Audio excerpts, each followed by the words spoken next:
বিসমিল্লাহির রহমানির রহিম। আসসালামু আলাইকুম বন্ধুরা, আমি লুৎফুন্নেসা, দেখছেন আমার চ্যানেল ইসলামিক ওম্যান লুৎফুন্নেসা। আজকে আমি একটা নতুন ব্লগ নিয়ে চলে এসেছি।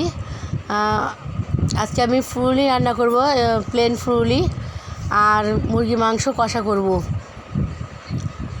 তো আমি এখন সব জোগাড় করে নিয়েছি, এখন আমি রান্নাটা করে নেব। তো এই তো আমার ফুললি আর মুরগি মাংসটাও কেটে নিয়েছি। তো আজকের আমার এই ক্লিপটা একটুখানি গণ্ডগোল হয়ে গেছে। সুন্দর একটা পরিবেশ আমি দেখাতে চেয়েছিলাম, তো জানি না কীরকম লাগছে দেখে। তো এই তো রোদ বার হয়েছে, তো এখন আমি কাপড় চোপড়গুলো ধুয়ে রোদে দিয়েছি। আজকে অনেকটাই কাপড় বার হয়েছে, যেহেতু বাচ্চারা ছিল। তো আমি এখন রান্নাটা করে নিচ্ছি। তো কাটাকুটি ধোয়াধুয়ি সব কিছু হয়ে গেছে, এখন আমি রান্নাটা করে নেব। তো দুটো চুলা আমি জ্বালিয়ে দিলাম, আর এখন রিফাইন তেল দিয়ে আমি রান্না করব, তাই তেলটুকু দিয়ে দিচ্ছি। স্কিপ না করে পুরোটাই দেখবেন, ভালো লাগবে ইনশাআল্লাহ।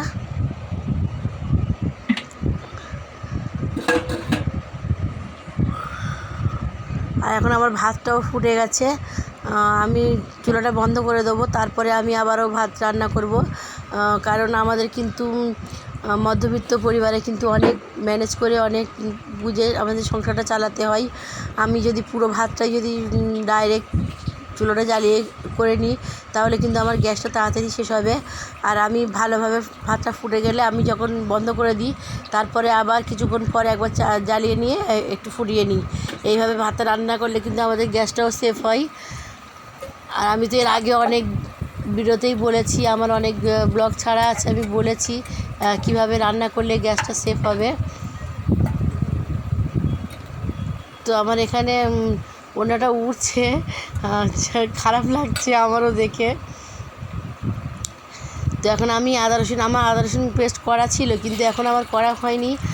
যেহেতু আমি এই প্যাকেটেই ব্যবহার করছি, একটা করে প্যাকেট কিনে নিই আর সেটা ব্যবহার করা হয়।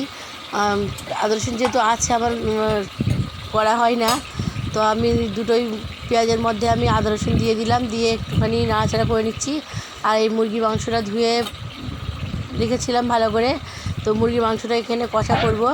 আর এই চুলাটার মধ্যে আমি ফুলই রান্না করব। তো ফুলই রান্নার রেসিপি আমার চ্যানেলে একটা আছে, আর ফুলই চিংড়ি মাছ রান্না করেছিলাম। তো যদি দেখতে ইচ্ছে করেন তাহলে আমার চ্যানেলে গিয়ে দেখে আসতে পারেন।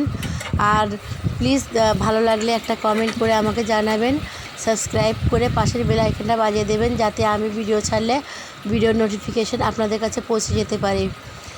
আর আপনাদের একটা লাইক কিন্তু আমার ভিডিওটা অন্যের কাছে পৌঁছে দেওয়ার জন্য অনেকটাই উপকার হবে। তো প্লিজ স্কিপ না করে পুরোটাই দেখবেন, আর পারলে একটা লাইক দিয়ে দেবেন, আর সাবস্ক্রাইব করে আমার এই ছোট্ট একটি চ্যানেলটার সদস্য হয়ে যেতে পারেন। তো আমি এখন পেঁয়াজটা কষে নিয়েছি, লাল লাল করে নিয়েছি। আর মুরগির মাংসটাও দিয়ে একটু নাড়াচাড়া করে নিয়েছি। তো এখন আমি মশলাগুলো দিয়ে দেব। সাধারণ মশলা, গুঁড়ো লঙ্কা, হলুদ, ধনের গুঁড়ো, জিরের গুঁড়ো আমি বেশি সময় দিই না, আমি রান্নাটা হয়ে আসলেই দেওয়া হয় বেশিরভাগ। তো লবণ দিয়ে আমি একটু কষিয়ে নিচ্ছি। আর মাংসটা কিন্তু আমি পানি দেব না, ভালো করেই অনেকক্ষণ ধরে ভুনা করব, তারপরে আমি পানি দেব। আর এখন আমি আমার ফুললির পেঁয়াজটা আবার কষানো হয়ে গেছে সুন্দর করে, আমি অল্প একটু পানি দিয়ে দিলাম যাতে পুড়ে না যায়।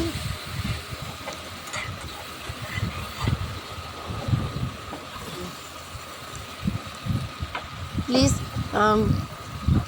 যদি খারাপ লাগে তাহলে আমাকে বলবে, আর যদি ভালো লাগে তাও বলবেন।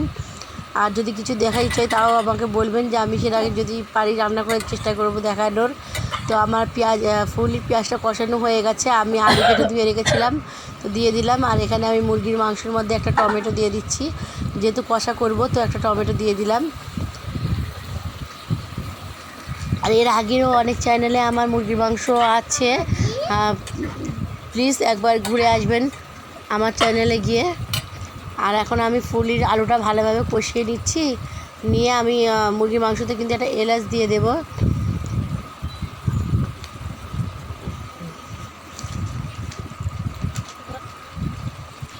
ভিডিও যারা ব্লগ করে তারাই জানে একটা ভিডিও তৈরি করা, আপলোড দেওয়া কতটা কষ্টকর।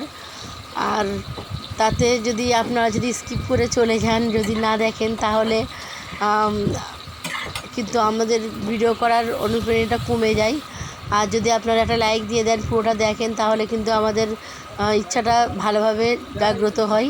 তো আমি এখন ফুলি রান্না যেটা করব, তো ফুলির মধ্যে আমি একটা কাঁটা চামচ নিয়ে একটুখানি গিথে নিচ্ছি, ছিদ্র মতন হবে, যাতে তেলগুলো মশলাগুলো ফুলির ভেতরে ভালোভাবে যায়।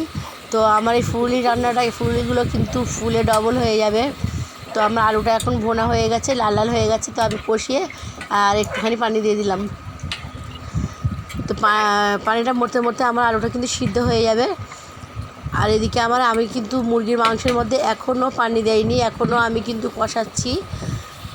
মুরগির মাংসের মধ্যে কিন্তু সহজে পানি দিলে কিন্তু একটুখানি ফিকে ফিকে মনে হয়। তো আমি একটু ভালোভাবে কষিয়ে নেব তারপরে। আর আমার এই যে ঢাকনাটা, উপরের অংশটা জানি না, স্ক্রুটা খুলে গেছে, তো আমি আর লাগাতে পারছি না, একদমই ভেঙে গেছে। তো এর উপায়টা যদি কেউ একটু আমাকে সলভ করে দিতে পারেন। তো এই দেখেন, আমার মুরগিটা কিন্তু সুন্দরভাবে কষানো হয়েছে, একদম ভাজা ভাজা মতো করে নিয়েছি। তা এখন আমি কিন্তু পানিটা দিয়ে নেব, দিয়ে আমি ঢাকনাটা বন্ধ করে রাখবো। একটু বেশি করে পানি দেবো, কারণ সিদ্ধ হতে হবে মাংসটা, অতই বেশি দেবো না। এই তো এখন আমার ফুলি আলুটাও হয়ে গেছে। তো এই ঢাকনাটা খুলতে কিন্তু আমার অনেক সমস্যা হয়, আমি এখন কি করব এটা বুঝতে পারছি না। তো আমার ফুলি আলুটা মোটামুটি সেদ্ধ হয়ে গেছে।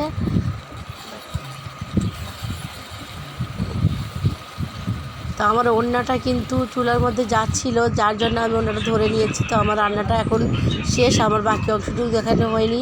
জানেনই তো, একা কাজ করতে গেলে একটুখানি অসুবিধা হয়ে যায়, কী আর করবো। তো এখন আমরা ভাতটা খেয়ে নিচ্ছি। দেখেন পুরো ফুললি ডবল হয়ে গেছে, আর খেতে কিন্তু খুবই মজা হয়েছিল। তো আমরা সবাই খাচ্ছি, আপনারা দেখতে থাকুন। আর এখানেই আমি শেষ করছি। আসসালামু আলাইকুম ওয়া রাহমাতুল্লাহি ওয়া বারাকাতুহু।